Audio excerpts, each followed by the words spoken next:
Hi there, I'm Inara Scott, and I'm the editor of Sustainable Capitalism, Essential Work for the Anthropocene. And I'm here with Elizabeth Kennedy, who wrote a chapter for the book entitled Racism and Capitalism. And Elizabeth, I'm just delighted to have you here. And I wanted to start just by having you introduce yourself and talk a little bit about your chapter. Sure. Thanks so much for having me. It was a delight to collaborate on this book on sustainable capitalism and to contribute this chapter. I am a professor of law and social responsibility at Loyola University, Maryland in Baltimore. I've been teaching law for almost 20 years and was excited to have the opportunity with this chapter to really explore something that my research has always intersected with, but I've never really had the space to sort of sit with, explore, research, and really define for myself this particular relationship between capitalism and race and racial inequality.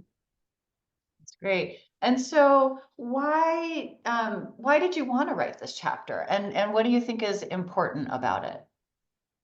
So I think, and in particular, because I teach law in a business school, it's interesting. We're a small department. The students we have, they are finance majors, they're accounting majors, they're economics majors. Some of them do want to go to law school, but most of them are really interested in business.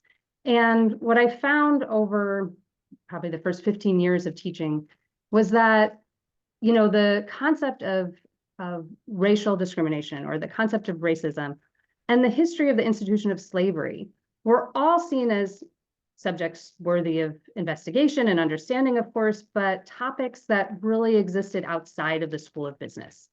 These were topics I think business students often felt should be taken up by colleagues in the history department or political science or theology or philosophy.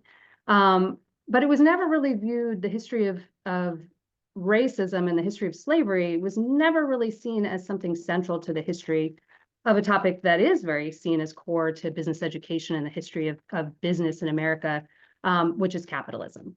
So sort of after so many years of teaching about race and racial disparities and racial impacts in the workplace, in climate justice, in community-based organizing, seeing these issues of racial disparities play out, really wanted to kind of bring that back in house and say, okay, well, really, what is the relationship? And honestly, I started with this chapter with this truly as a question for myself, because I'm not a historian.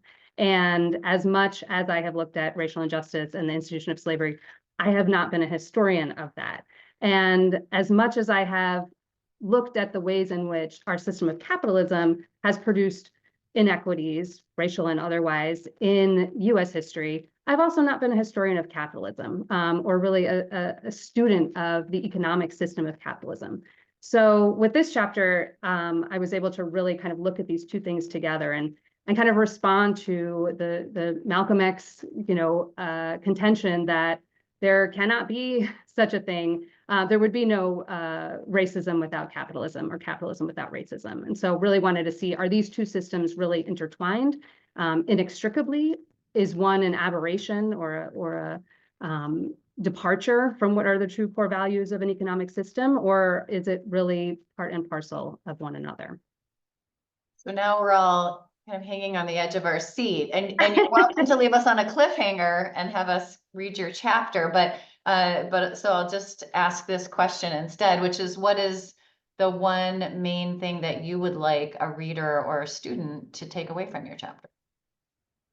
So yes, it is a cliffhanger, but no, I'll spoiler alert. They are, in my opinion, and what I've concluded after really spending some time looking at the histories of both these systems, is that indeed I want readers to come away from this chapter understanding that the history of slavery and of racial segregation is not separate from the history of capitalism. So this concept of racial capitalism, right, that these two things grew up together, really, and infused each other. There are certainly in history instances of slavery and systems of slavery that existed and predated capitalism, right? And certainly as this wonderful book lays out, and we have visions of forms of capitalism that exist in the absence of institutions of slavery and racial subjugation, right? However, I think it is so important to understand that the system of capitalism we have, and that has existed and shaped not only business disciplines, not only the ways in which our economic systems in the US look and feel and operate today, but all of our systems. It touches and concerns the racial sort of discrimination and subjugation that has existed well beyond the abolition of slavery, continues to show up in the lives of Americans in every corner of this country, right? And so whether we're looking at employment, whether we're looking at housing, whether we're looking at the environment, the racial segregation that existed after abolition continues to present itself in these disparities. And that racial segregation that comes from the system of slavery really grew up, created, and exploded under capitalism, the particular form of capitalism that grew up in the United States.